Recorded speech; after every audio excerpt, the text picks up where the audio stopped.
ignition switches. On. RPM switches. Set. TD switches. Normal. Doors and hatches. Closed. Light out. Strobe light. On. Restart check is complete. Clear left. Engineers, start number 2. Starting 2. Wind 310, Pilot Project Podcast. Clear takeoff. Runway 31 left.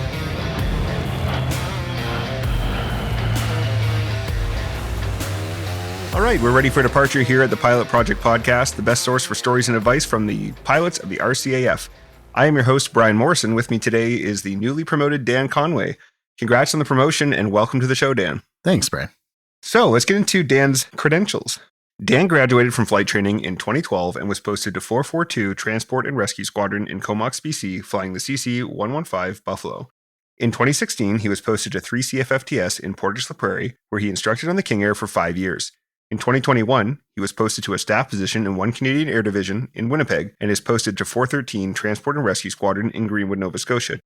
The first question I ask everybody is, where did flying begin for you? So we had moved when I was 12 years old and I didn't have any friends. So I joined Air Cadets.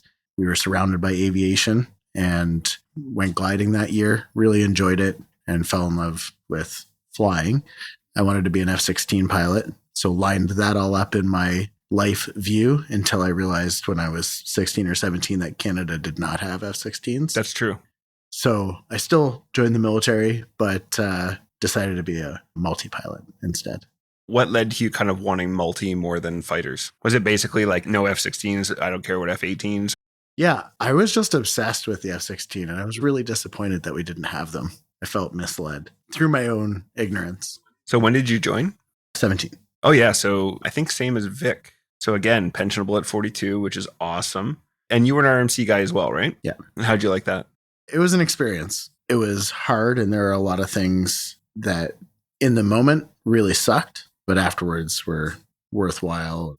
I wouldn't change anything, but it wasn't all fun. I think RMC is a heck of a place to go and it's a huge accomplishment. I didn't think it was for me at the time. I had a bit of a choice between that and CiviU for ROTP. And I was like, I think I would rather only deal with university than the pressures of the military at the same time. But RMC still had a lot of things that were very attractive to me at that time as well. The camaraderie, and I think like anything we do in the military, a lot of the hard stuff, you're super like in the suck at the time, but it's fun to look back on and it creates strong bonds and strong memories and those kinds of things. Yeah. I think when I was in cadets, I had the impression that RMC was like the pinnacle. And it was the best way and the best training. And it wasn't until afterwards that I realized that it was just one of many avenues to join the military. So you finished RMC. Did you do like a bunch of OJT or were you right into flight training pretty quickly or how did that go? You were same vintage as me, so I imagine you waited for a while. Yeah, I waited for 2.5 years. Because they were having, I think, like turbine issues on the Harvard back then, weren't they? I think it was rudder lock stuff. I can't really remember. You know, opposite ends of the plane. Yeah. One of us must be close. I did 1.5 years of OJT in Trenton at the rescue center and then a year at 435 in Winnipeg. So you did JRCC and then 435, which is the Transport and Rescue Squadron? Yeah, the HERC squadron in Winnipeg. Did either of those experiences contribute to you wanting SAR later? Yeah, huge. At 435, I mostly hopped on the air-to-air missions because they went to all the cool places like down in Florida and up in Inuvik and stuff like that.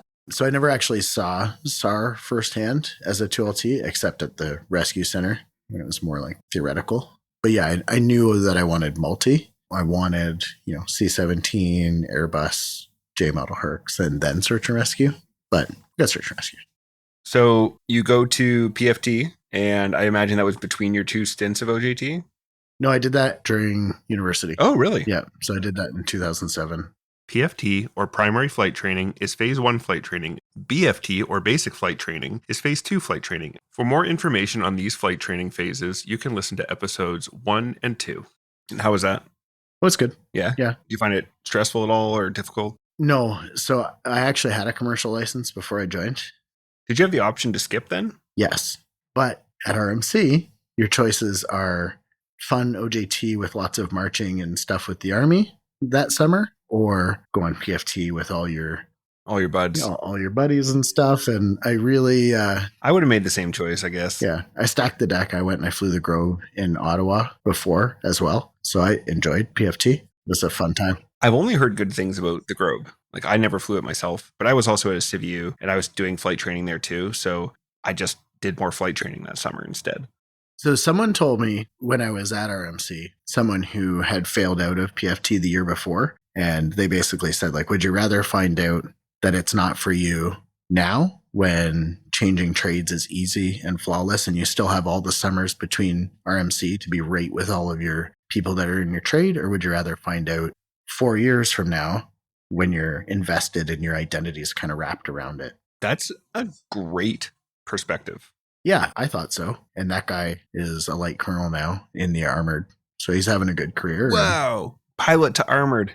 Yeah. That was Afghanistan, though. So there was a huge demand for combat arms back then. And that's what he wanted. He wanted to drive something. Good for him to know himself. And, you know, a lot of times you talk to failed out prospective pilots and there's a lot of bitterness and there's a lot of maybe not the best advice, but that's great advice. So good for him. And I think more so when you talk to guys who failed phase 2 or even phase 3. But I think if you talk to guys who failed phase 1, they weren't that invested in it time-wise either. I never really interacted a lot with PFT folks, so that makes sense. That's part of the reason we do it that way, right? It's an investment, so you're not spending as much money, but also it's a time investment. Like, you only have them for 5 years after they finish their degree. So it's better to get them OFP in some sort of trade. An OFP meaning? Operational function point. Yeah. So get them trained and qualified in a trade early so you can get 5 years of use out of them. It does make sense that people would feel a lot less chafed about it if they didn't get that far and they just said, hey, this isn't for me. So you did PFT, that was no sweat. You waited for BFT for a bit and then off you go to Moose Jaw. And how did that go? Moose Jaw was a lot harder.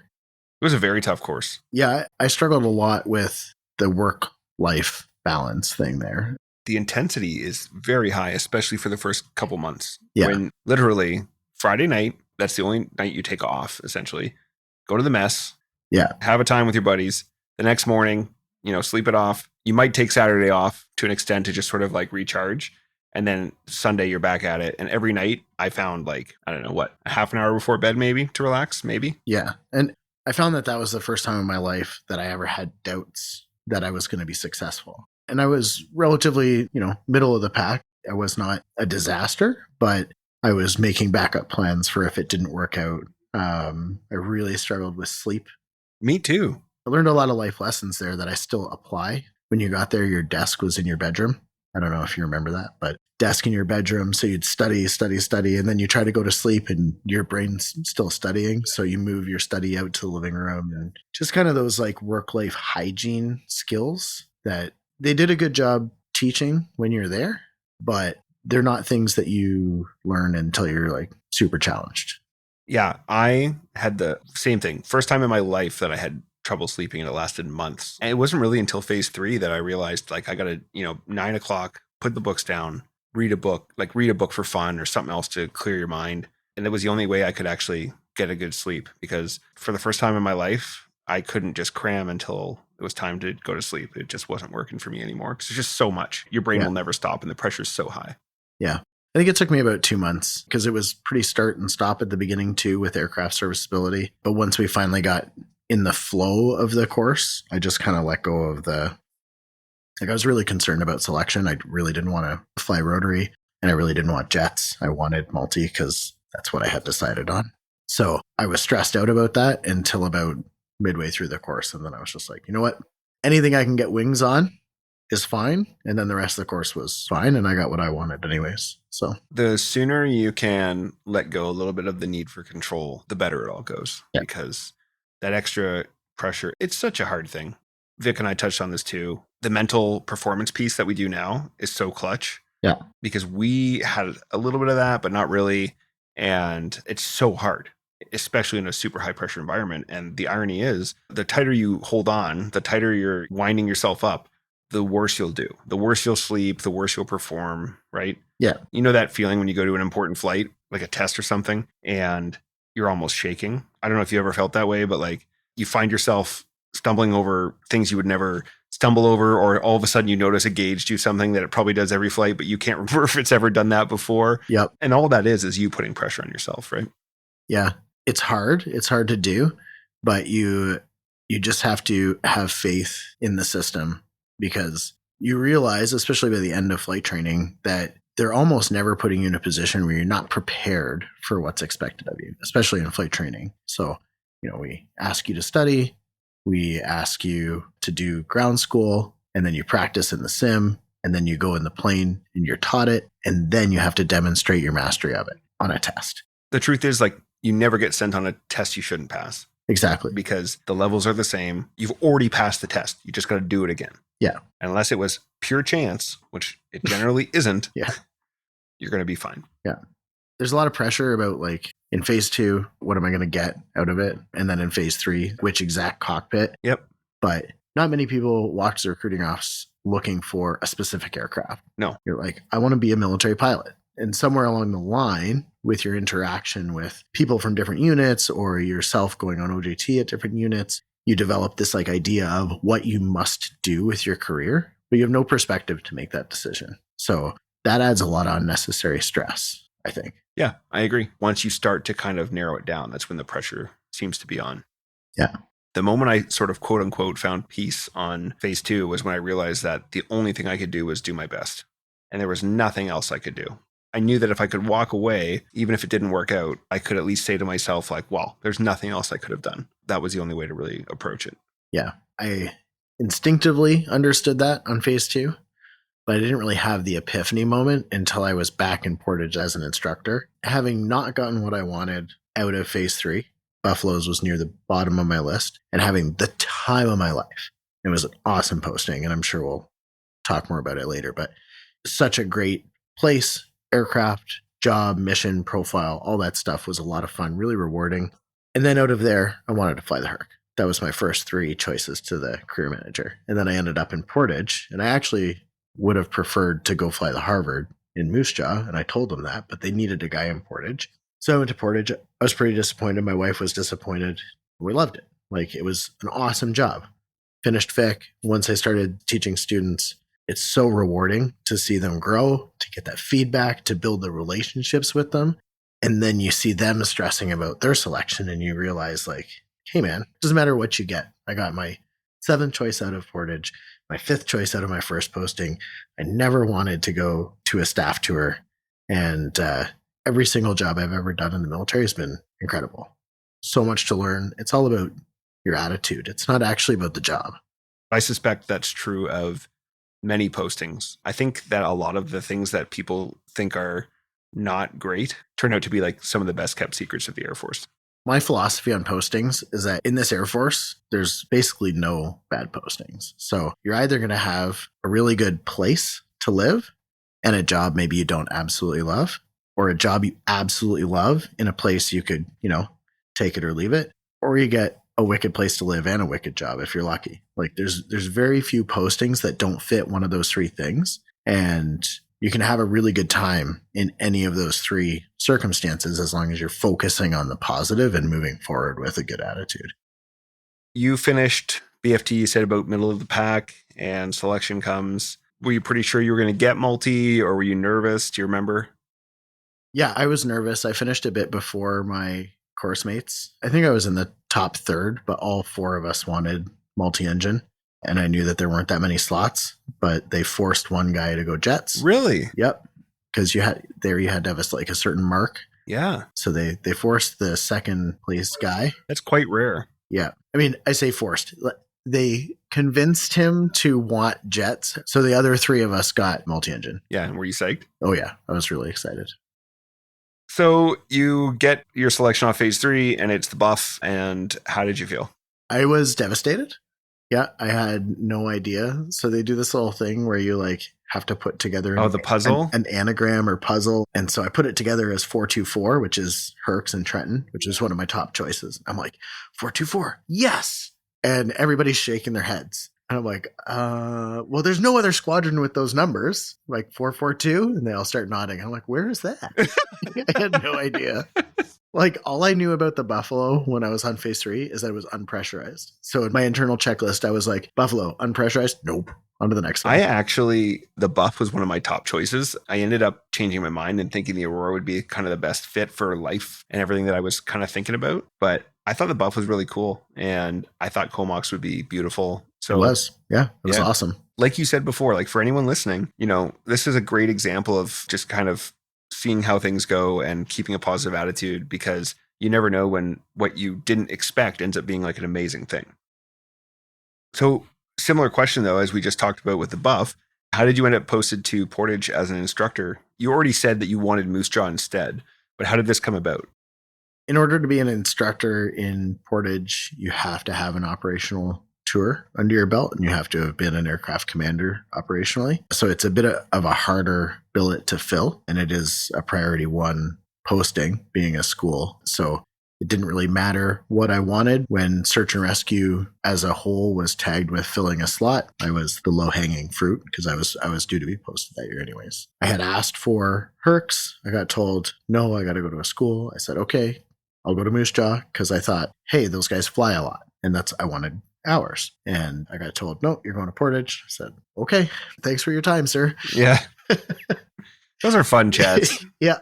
They do what they can when they can, but if they can't, suck it up, Buttercup. This is the Air Force. And once again, it was based on, I was under the impression that Moose Jaw instructors flew a lot more than Portage instructors. Which is not the case, right? No, it was not true. Well, you flew like crazy here. Yeah, I flew a lot. So that explains sort of how you ended up in Portage. So you do your move to Portage, you end up here, and you start your instructor course. Did you find it tough at all, or? No, I didn't find it hard. It was just different, and I found it very daunting.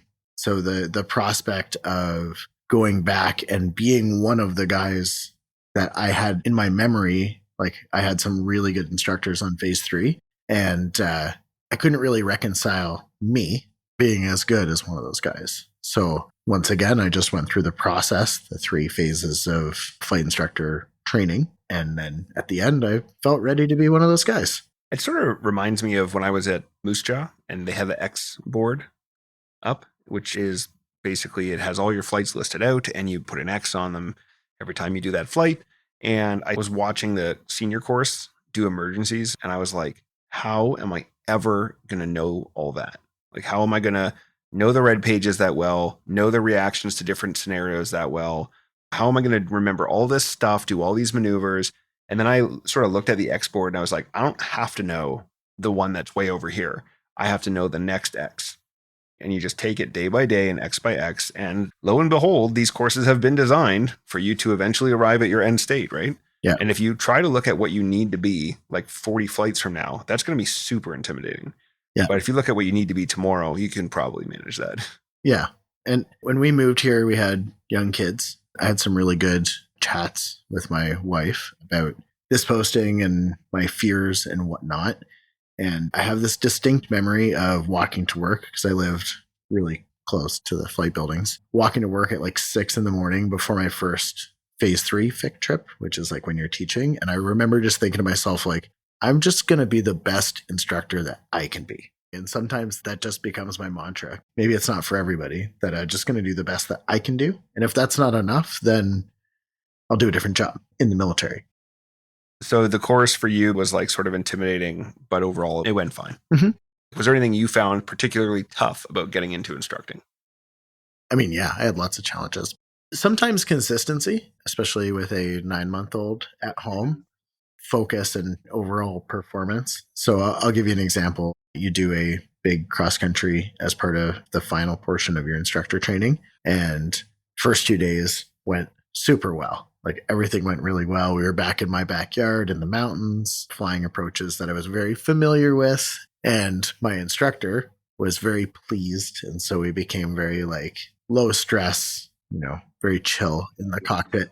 And then we're on approach going into Calgary, and they clear us for the ILS, which is like one of the easiest approaches that you can fly. And I decide to be fancy and I start asking him for things. And I'm like, hey, what would be really cool is if you program this and you do this and you do that. And he just turns to me and he's like, what would be really cool is if you descend so we can land. And I look out because I hadn't looked out in a while. And we are at 5,000 feet. like 4 miles from the airport, like so high. Which is, yeah, It's- so high. Really high. And to the point where they had already switched us to the tower, and tower's like, are you guys going to be able to land? And my instructor's like, I don't know. We'll see. He just looks at me. And we did. We landed. We made Oh, it. man. We made it work. But it was very humbling. Everyone has one of those every now and then. Yeah. You start to feel comfortable. You start to get cocky. And then you realize you forgot to do the basic fundamental things. The comforting thing about that in a multi-crew environment is that that's what your crew is for. Yeah. Right? Nobody's perfect. Ideally, that kind of stuff doesn't happen, but part of how it doesn't happen is backing each other up, right? And if that had been not a training flight, your co-pilot would have cued you long before that. For sure. For sure. I don't think I gave him time, though. No. I was like, it's like, hey, wait, you should program this so we can do that. Am I allowed to swear? Yeah. Okay. So that was the best debrief I've ever had in the military. Because when we landed back in Portage, he turned to me and he said, Dan, that was 98% awesome and 2% what the Sounds about right. It's a very memorable debrief. My best debrief, somebody walked in after me, and on the whiteboard in Moose Jaw, it just said less blah, blah, more fly, which Yeah. to anyone who knows me is not shocking. There's a reason I'm making a podcast. Yeah, that's fair. It was during your low level nav. So, you're trying to look at the map, just talking a mile a minute, trying to cue yourself and cue your instructor on what you're doing and stuff. And like my prog card literally said, student could benefit from the shut up and fly method. So just sort of, like you say, consistency. And you said you have young kids at the time, obviously. So that's never easy. Yeah, there were a lot of days in the flight instructor training that I had to call in and be like, hey, listen, I got 4 hours sleep last night. That's the beauty of the training world. Yeah. Right? Is on an operational flight, you're probably just going to tell your other pilots or pilot and say, hey, we got to watch each other today. I'm tired. We got to do this. So let's go. Yeah, sometimes. Well, as long as it's not unsafe, you have to gut check. And, Yeah. It's your responsibility. Obviously, you have to know yourself. But there's a difference between there's a real world effect of us going out today versus we're training. Yeah. And there is no effect if we don't go. So, yeah.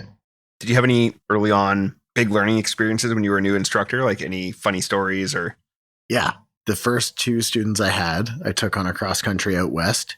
And this was back when I trusted the students to check NOTAMs and weather and that stuff. And then they would brief me. A notice to airmen, or NOTAM, is a memo that informs pilots of important updates and potential hazards and needs to be checked before every flight.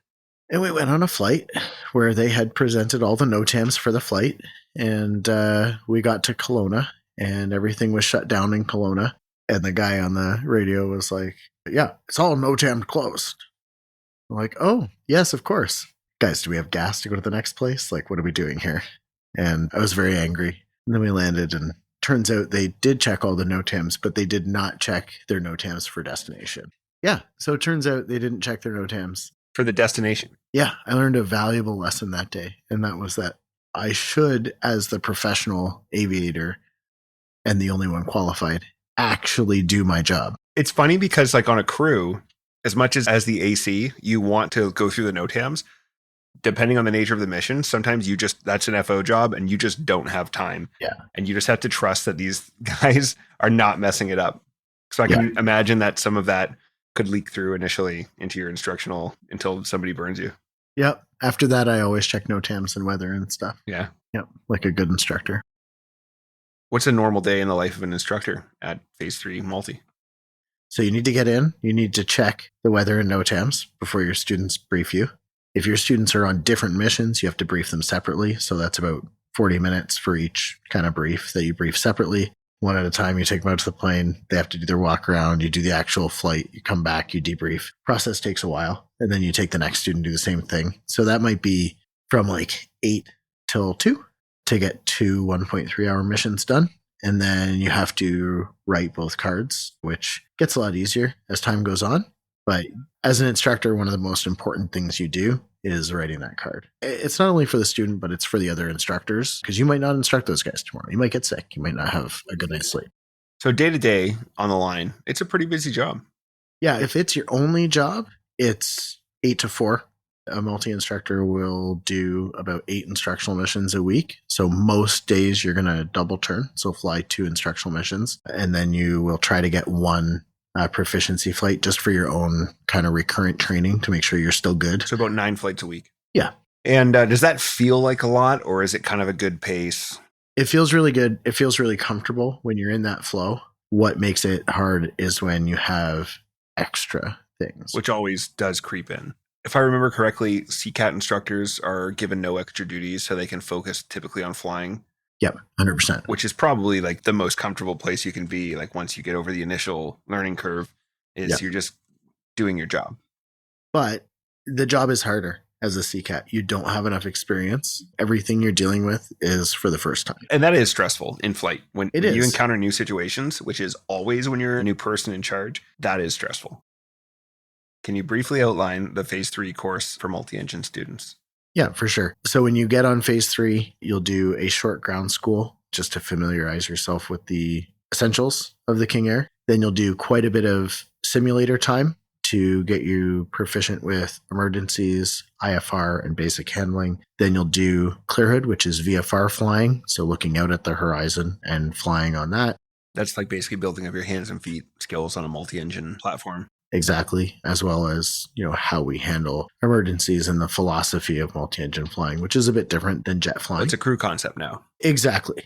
And then we finish the course with IFR, which is, we always say, the bread and butter. Operationally, most of your flying is going to be point A to point B by IFR, and we focus very heavily on the course. And then it finishes with an instrument rating ticket at the end.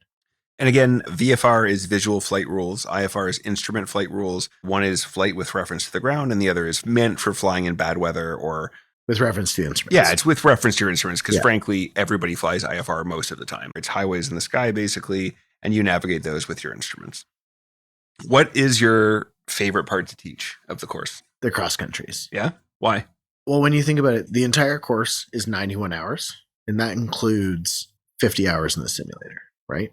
The reason I mentioned course time is because the cross countries combined are almost half of the actual real flying on the entire syllabus.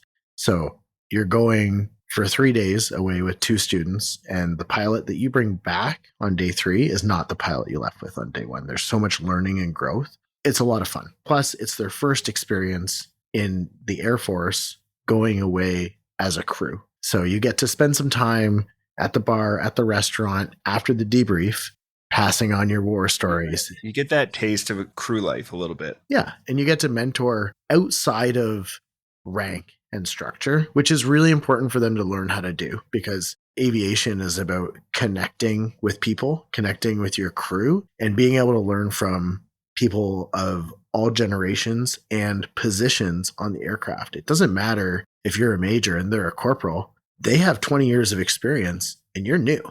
So you have to be able to learn from those guys. And the best way to do that is away from the aircraft at first. Aviation in the Air Force is so weird because there is rank. Yeah. There are positions, but as a crew, it's kind of an equalizer, right? Rank really has to, on the aircraft and a little bit afterwards as well, drop off a little bit for you to really properly function as a crew. It's positional. Rank does not correlate with experience or position on the aircraft. Well, because your rank, it relates to your job as an officer, not your job as a pilot. Exactly. That's a really hard skill to learn. One of the things that new pilots struggle with, because they spent so much time as a second lieutenant and then they go straight to captain for the most part. And now they're working with a lot of professionals, NCMs, who are a lower rank, but are way higher in the aviation knowledge and experience. And they need to learn how to navigate that. You're winged. You go straight from like a know-nothing second lieutenant to a captain, or maybe a lieutenant for like a month. And now you're a captain. Now you're a captain and people look at you. You're a captain, but so is the guy who's had 20 years as a captain. Yep. And they look at you as the same person because of the bars on your shoulder. And it's very, very tricky. Yeah. You really have to learn how to check your ego and just realize that everyone is a person with value to the team. And the team just doesn't function if you can't get behind that concept. I think like you get to know your people a little bit, and then you start to realize like there's sort of a very incorrect thought that like officers go to school, NCMs don't, blah, blah, blah. You know, like it's very carried over from like the old class system almost. Lots of your NCMs are going to have like tons of life experience, previous jobs, university degrees, huge experience in aviation. Lots of your techs will also have a private pilot license. You can't make assumptions about people's experience and what they have to offer based on the rank that they're wearing. If you do that, you're shortchanging everybody. And being a pilot does not make you superior, like in any way. Absolutely. The God pilot complex Yeah. infuriates me. It's very toxic. It's toxic. It alienates your crew. It will hold you back in life. It is absurd. If you're not listening to your crew, like, what are you doing here? Yeah. Like it or not, on the Aurora, you're like the least important guy, basically.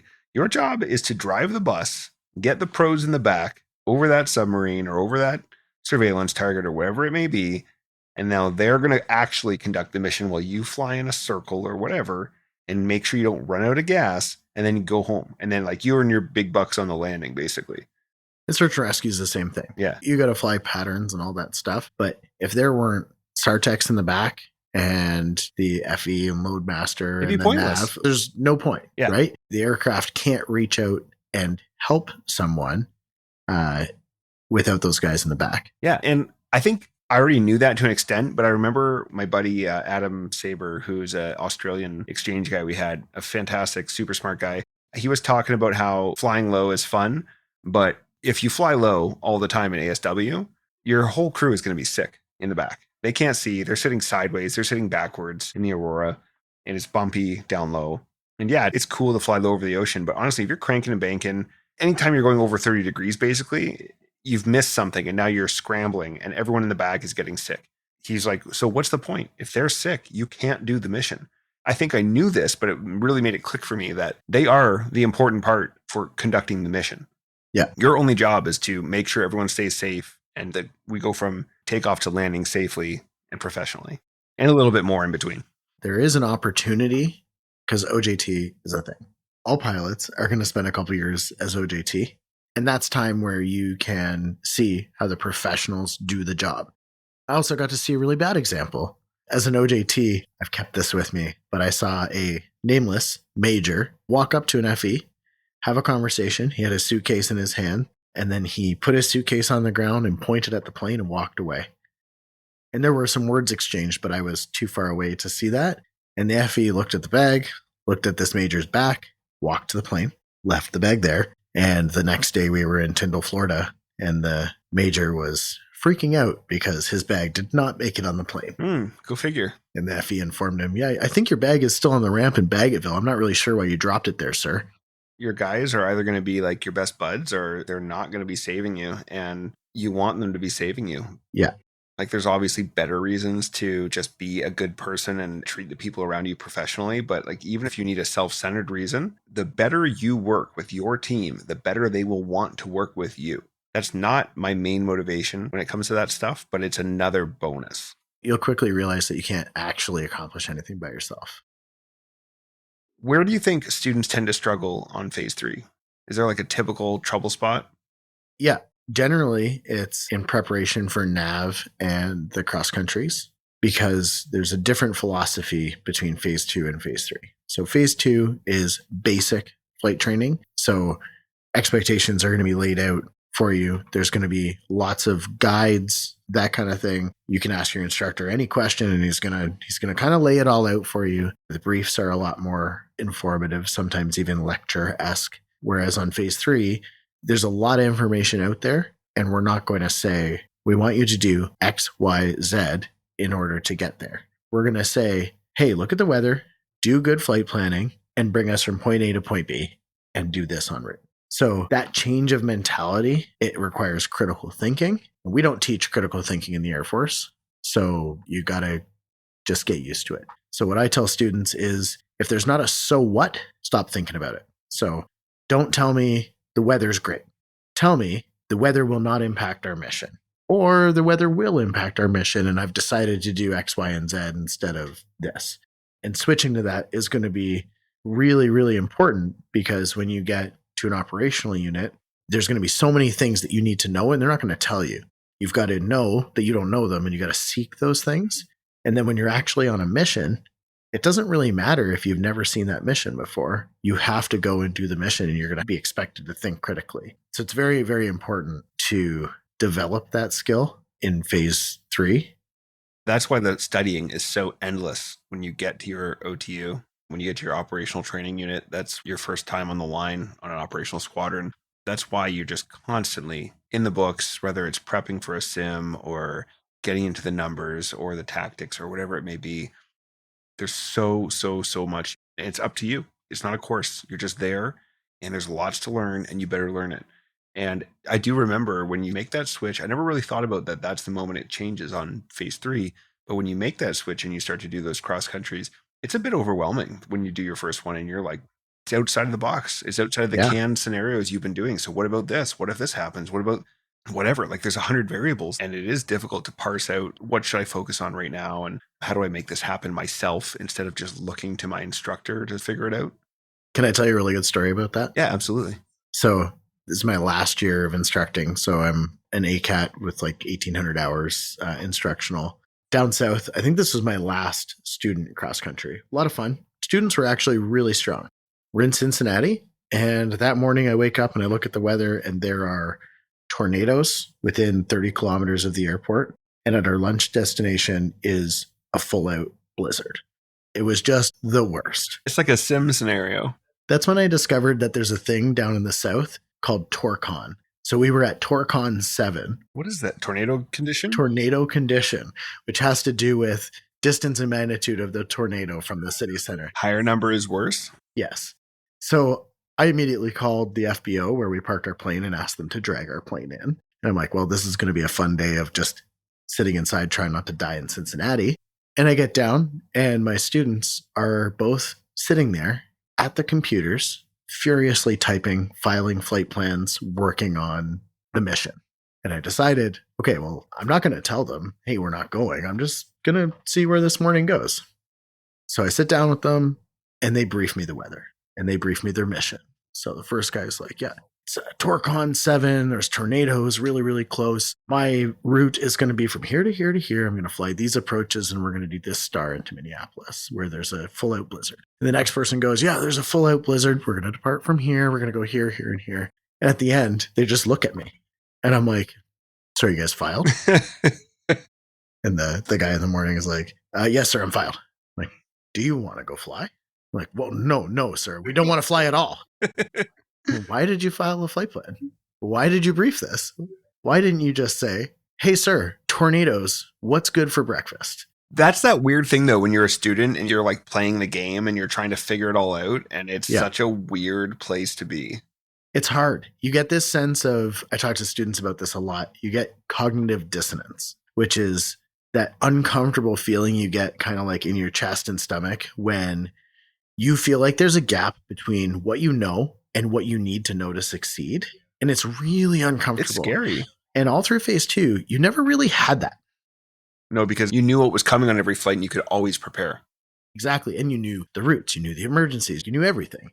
But we actually employ cognitive dissonance as a technique because it's like when you're at the gym and you fail, that's when you're doing the most growth. It's the same. You're going to learn a lot. And we tell the students at the beginning, hey, you're going to make decisions and then we're going to mentor you, brief you, coach you, debrief you. We still want you to pretend that you're in charge and make those decisions just so that you can go through the process and feel that cognitive dissonance. And yet they always forget. By the time they get to the cross country, they forget that they're supposed to apply actual logic and thought because they're just like, well, yesterday I did all this planning and I'd have to do these approaches. And today I got to do these approaches, but I don't want to fly in a tornado. So as a student, it's very uncomfortable, but just embrace it because it's part of the learning process. And that's usually the biggest challenge is that shift. Yeah. Have you ever had a call sign and what's the story behind it? I've had 2 that I've thankfully left behind. One was Astro Boy and one was Skidmark. Oh, do you want to tell the stories behind those? I do. They're both clean. Okay. Yeah, Astro Boy, I was very young when I was flying the Buffalo and Is it just because you looked like Astro Boy? I like to employ this faux hawk. Yeah. And they printed off a picture of Astro Boy and put it next to my picture, and they were very similar. Anyone under our age probably will have no idea who Astro Boy is. It's an old cartoon. Just Google it.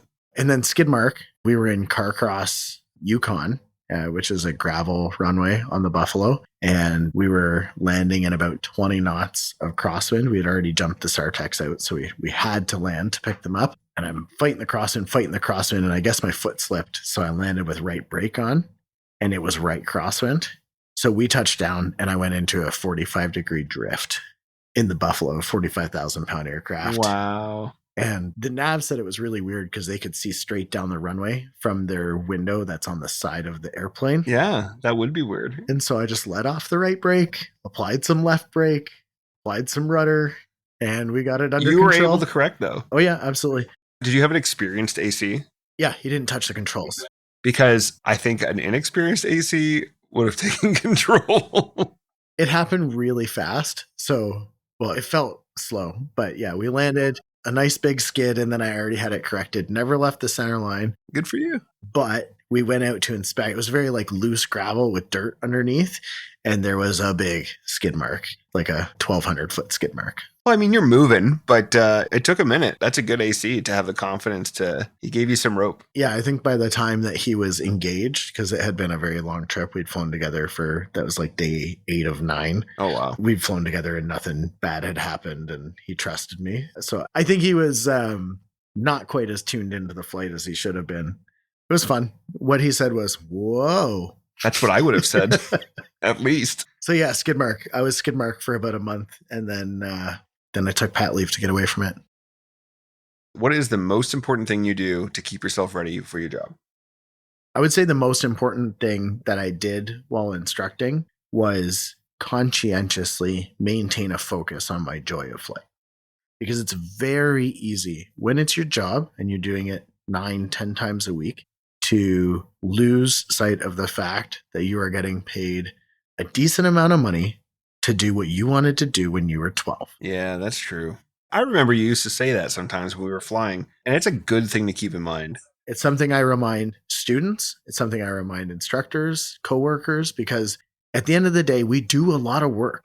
It's a lot of work. There's expectations of a military pilot, but you get to go and you get to take an aircraft and you get to fly around and you get to do a whole bunch of really cool stuff with it. And that is like every 12-year-old's fantasy. It was mine. So, especially if I manage to corner some hapless students at the mess or something, I'll try to remind younger pilots who are in training, remember that you are flying aircraft that most people in your position in their aviation career would sell a kidney for like a week of flying in it. Yeah. Especially on the Harvard, but also the King Air, like a twin engine turbine aircraft with some pretty sweet kit inside. Think about when you were flying a Cessna or a Katana or whatever. Well, I did my multi-IFR commercial in high school. Yeah. Yeah, it was $40,000 in 2004. Oh, buddy. Right? So Yeah. I have turned to students, especially like on the night flight when you go up and it's like beautiful weather, but they're so focused on all of the composite mission planning and all these things. And you're like, hey, I patrol for a sec. Look around. This is really cool. Didn't you say this was your first night flight? Like, look around. This is really neat. I had an instructor say once when we were walking back on the ramp in Moose Jaw, and we were walking back, it'd been a really great flight, super fun. Everything went smooth. I was loving life. And he said, beats working for a living. And I was like, man. And I've said that so many times since then to remind the people around me and myself, like, how great is this? Yeah. So in this last year, that really came home to me because I was doing a staff job, which is my primary role was not flying, but I was lucky enough that it's still designated as a flying position. So every week I would go fly and I would do it on Wednesdays and I would augment for the school. So there were some Wednesdays when I would come in and I would fly 2 tests and then kick them off and do a solo prof. So I'm flying 3 missions. And I get down and I'm talking to the guys and they're like, man, why do you do that? Like, why don't you just come in and prof and leave? I'm not in the office right now. I like to fly. This is my day off. Yeah. I worked Monday, Tuesday, and Thursday, Friday this week. And you don't realize until you're not doing it every day that you really miss it. And I think that is a very applicable piece of advice for anyone who's in this job or wants to get into this job, because that joy can go away very easily in the hustle and bustle, in the crazy grind. The Air Force is going to squeeze you. And sometimes you're going to feel like you got almost nothing left. You got to remember, like, you know what, though? I'm doing this in an amazing aircraft doing crazy stuff, and it is a grind, but I'd rather do this grind than whatever office grind or whatever it is that I would have done otherwise. I'm going to wrap it back to what we were talking about, how you interact with your crew and stuff too, especially as an instructor. But when you're an AC, and even when you're just a line FO, everyone around you sees your attitude towards what you're doing. So I'm sure you've had ACs or instructors that have just been negative Nancy's. Like, man, why is this guy doing this? And it sucks the joy out. And you kind of, everyone is taking cues from you all the time, especially when you're an instructor. You have to pass on that enthusiasm for flight. If you're jaded day one after you've gotten your wings, it's not going to be a great career. It takes work to maintain your attitude towards your job. If you ever find yourself using the word jaded towards yourself, it's time to either quit or you need to fix that, because that's just not a way to live. And it also is so poisonous to everyone around you. I had this great guy, amazing guy, Mike McSween. He's a standards pilot in 405, or he was when I was there. And when I was getting ready to be a crew commander, I was about to run some briefings and stuff on like some crew events. And he was like telling me how it's up to you to set the tone in everything. But in the brief, you're about to set the tone for everybody. You have a choice. You know, you're all showing up at 3 a.m. for something, and you can be like, hey guys, I know it really sucks that we're here, but come on, we got to do it. So let's just go do it. Or you can be like, all right, guys, I know we're a bit tired, but tonight's going to be great. It's a great opportunity. We have access to, let's say, a submarine tonight. So we're going to get some real time on a sub. And I know we're a bit tired, but like, let's go and get this. And it's going to be some awesome training. And that makes a huge difference to the other people. You're not their hero or something because you're being energetic, but like you're setting the tone. Yeah. Enthusiasm is infectious. What is the most rewarding experience you ever had in the RCAF?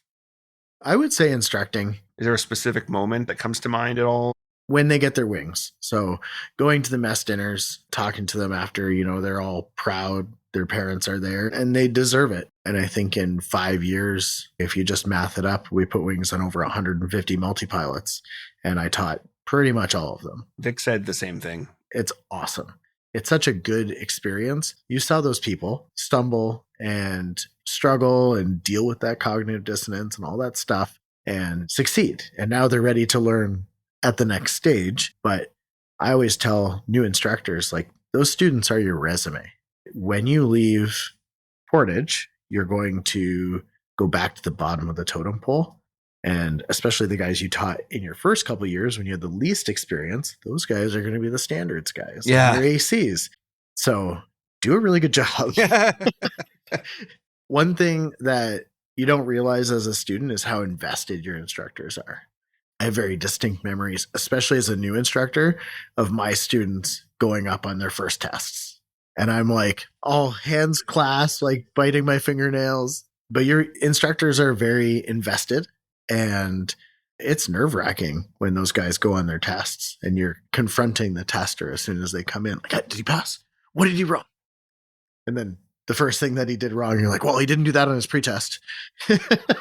You're invested in the student's performance. You really care. So it's a big deal. I don't want to say it's a relief because you know your students can do it, but it's a relief that other people see what you saw and the growth that you instilled in those students. It's a big deal.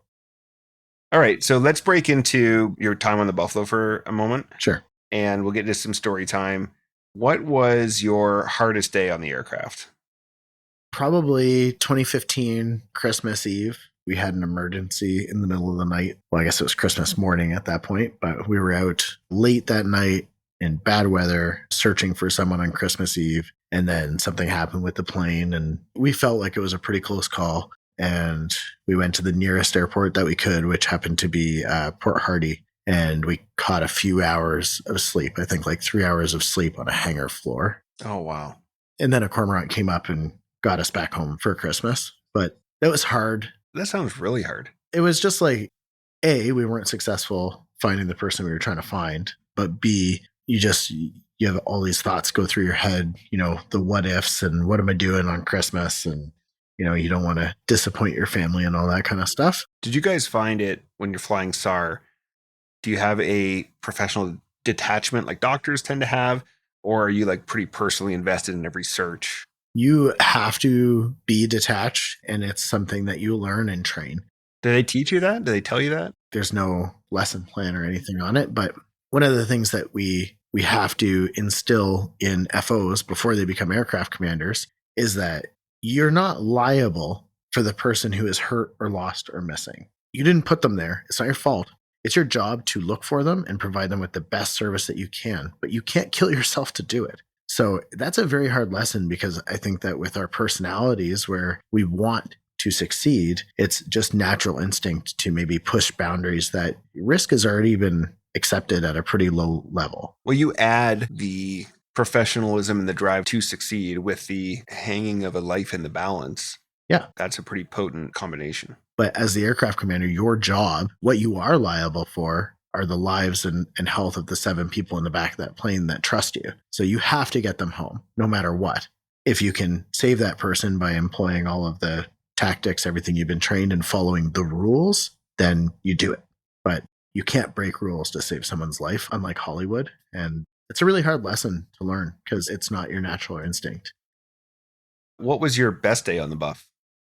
Right near the end of my tenure there, right as the sun was setting, there was a guy was in a float plane that had lost its engine, but he did a safe landing in this like mountain lake. So the lake's at like 5,000 feet in the mountains. And we found them. So he did the right thing. He turned on his emergency locator beacon. He was overdue. So we went, we found him. We dropped a radio to him. The sun was setting and we had to like kind of carve in between the valleys and stuff. It was all safe, but it was really beautiful and cool. And then we dropped them supplies and we talked to them and they were fine. And they had a friend coming and a mechanic coming the next morning. So we dropped them like cold weather stuff. We dropped them food. We dropped them a tent. And then the next day we met them at another airport and got all our stuff back and chatted with them. And they were so grateful and thankful. Yeah, no doubt. It was just a really cool mission where we got to put all of those things that we train a lot, especially dropping those bundles. And you don't actually get the feedback. I was going to say, you actually got to close the loop, which we often don't get to do. Yeah, it was all the same crew because it was on a weekend that went there the next day and got the stuff back. So it was pretty cool. That's awesome. Where was that? Just north of Chilliwack.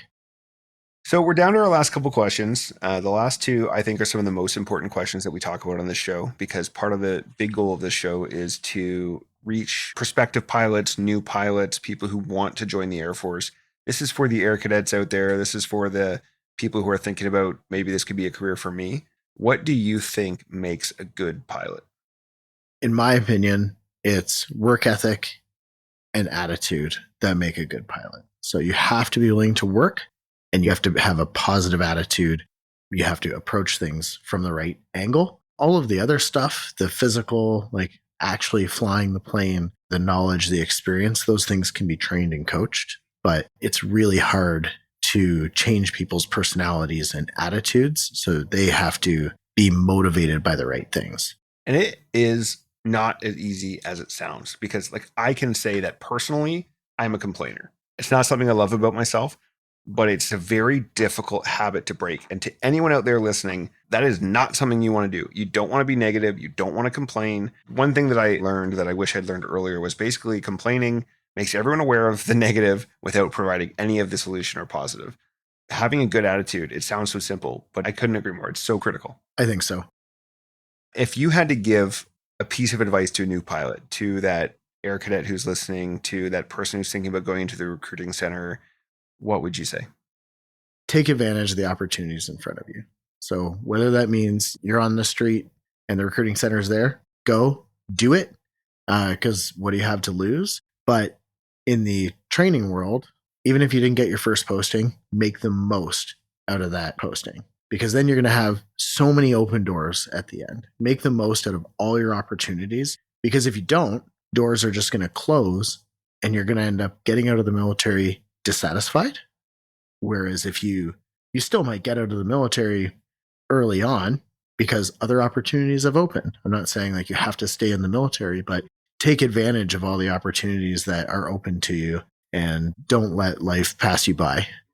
If you stay in or you decide this was a 5-year thing for me, you'll have more to offer. If you spend the time you had seizing those opportunities, you will have a full resume, a full life experience, and you can come out of it feeling like, I have something to offer. I have learned things and I've gained life experience from this.